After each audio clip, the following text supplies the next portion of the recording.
साल 1945। दुनिया द्वितीय विश्व युद्ध की विभीषिका से जूझ रही थी। युद्ध के मैदानों में खून की नदियां बह रही थीं और शहरों में तबाही का मंजर था। यूरोप में जंग थम चुकी थी, लेकिन इसके निशान हर जगह थे। लोग राहत की सांस ले रहे थे, लेकिन उनके दिलों में युद्ध की यादें ताजा थीं। लेकिन एशिया में अभी भी युद्ध की आग धधक रही थी। जापान ने हार मानने से इनकार कर दिया था और लड़ाई जारी थी। जापान, एक शक्तिशाली राष्ट्र, ने मित्र राष्ट्रों के सामने हथियार डालने से इनकार कर दिया था। उनकी सेना अभी भी पूरी ताकत से लड़ रही थी। अमेरिका, जो युद्ध में मित्र राष्ट्रों का समर्थन कर रहा था, जापान को जल्द से जल्द हथियार डालने के लिए मजबूर करना चाहता था। इसके लिए उन्होंने एक नई रणनीति बनाई। अमेरिका ने एक नए और विनाशकारी हथियार का इस्तेमाल करने का फैसला किया, परमाणु बम। यह एक ऐसा हथियार था जिसकी मारक क्षमता अकल्पनीय थी। यह एक ऐसा हथियार था जिसकी मारक क्षमता अकल्पनीय थी। इसके प्रभाव से शहर के शहर तबाह हो सकते थे और लाखों लोग मारे जा सकते थे। इससे पहले कभी किसी युद्ध में इसका इस्तेमाल नहीं हुआ था। वैज्ञानिक और सैन्य अधिकारी इस हथियार की ताकत को लेकर चिंतित थे। अमेरिका ने इस हथियार के इस्तेमाल का औचित्य यह बताते हुए दिया कि इससे युद्ध जल्दी खत्म होगा और लाखों जिंदगियां बच जाएंगी। लेकिन इसके पीछे की राजनीति और नैतिकता पर सवाल उठे। लेकिन इस फैसले ने दुनिया को एक ऐसे मोड़ पर ला खड़ा किया जहां से पीछे मुड़ना मुश्किल था। परमाणु बम के इस्तेमाल ने न केवल युद्ध को समाप्त किया, बल्कि मानवता के भविष्य पर भी गहरा प्रभाव डाला।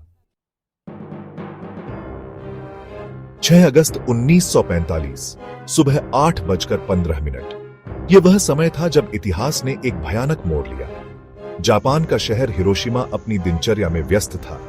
लोग अपने अपने कामों में लगे हुए थे, जैसे हर रोज की तरह। लोग काम पर जा रहे थे, बच्चे स्कूल जा रहे थे। जीवन सामान्य रूप से चल रहा था। किसी को भी अंदाजा नहीं था कि कुछ ही पलों में उनकी दुनिया बदलने वाली है। तभी आसमान में एक तेज रोशनी दिखाई दी। ये रोशनी इतनी चमकदार थी कि कुछ ही क्षणों में सब कुछ बदल गया। देखते ही देखते एक आग का गोला धरती पर आ गिरा।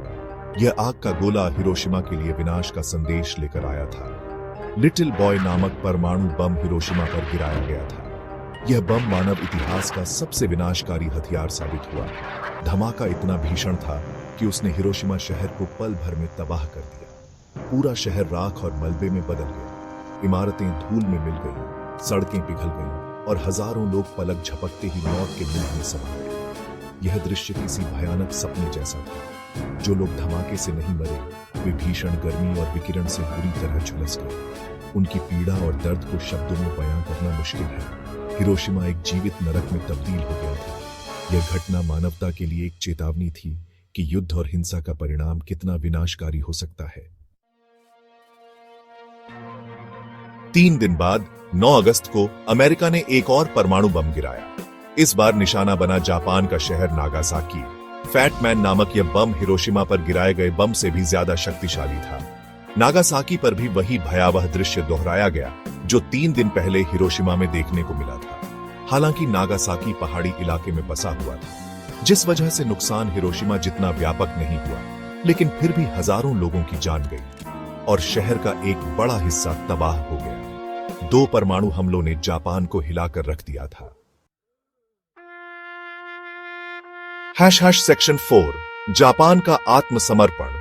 एक नया युग। परमाणु हमलों के बाद जापान के सामने हथियार डालने के अलावा कोई विकल्प नहीं बचा था।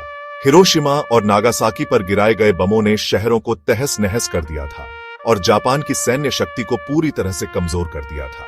15 अगस्त 1945 को जापानी सम्राट हिरोहितो ने रेडियो पर एक ऐतिहासिक भाषण दिया, जिसमें उन्होंने मित्र राष्ट्रों के सामने बिना शर्त आत्मसमर्पण की घोषणा की। यह भाषण जापान के इतिहास में एक महत्वपूर्ण मोड़ था। जापानी जनता ने इस घोषणा को सुनकर मिश्रित भावनाओं का अनुभव किया। कुछ लोग दुखी थे, जबकि अन्य लोग राहत महसूस कर रहे थे कि युद्ध का अंत हो गया है। 2 सितंबर 1945 को जापान ने आधिकारिक रूप से आत्मसमर्पण पत्र पर हस्ताक्षर कर दिए। यह समारोह यूएसएस मिसौरी युद्धपोत पर आयोजित किया गया था और इसमें मित्र राष्ट्रों के प्रमुख युद्ध को जल्दी खत्म करने में महत्वपूर्ण भूमिका निभाई थी, लेकिन इसकी भारी कीमत चुकानी पड़ी। इन बमों ने न केवल शहरों को नष्ट किया, बल्कि हजारों निर्दोष लोगों की जान भी ले ली। हिरोशिमा और नागासाकी के हजारों बेगुनाह लोग मारे गए थे और जो लोग बच गए थे वे जीवन भर के लिए शारीरिक और मानसिक पीड़ा झेलने को मजबूर हो गए थे। इन शहरों की बर्बादी ने पूरी दुनिया को हिलाकर रख दिया। युद्ध के बाद जापान ने पुनर्निर्माण की दिशा में कदम बढ़ाए। हालांकि यह एक लंबी और कठिन प्रक्रिया थी, लेकिन जापानी लोगों ने अपने दृढ़ संकल्प और मेहनत से अपने देश को फिर से खड़ा किया और जो लोग बच गए थे वे जीवन भर के लिए शारीरिक और मानसिक पीड़ा झेलने को मजबूर हो गए थे। लेकिन उन्होंने अपने साहस और धैर्य से दुनिया को दिखा दिया कि वे किसी भी चुनौती का सामना कर सकते हैं। सेक्शन 5 परमाणु हमलों का दंश। एक पीढ़ी का दर्द। परमाणु हमलों के बाद हिरोशिमा और नागासाकी में विकिरण का स्तर खतरनाक स्तर तक पहुंच गया था। हजारों लोग विकिरण की वजह से होने वाली बीमारियों जैसे कि कैंसर और ल्यूकेमिया का शिकार हुए। बच्चों में जन्म दोष आम हो गए थे। परमाणु बमों का दंश पीढ़ी दर पीढ़ी चलता रहा।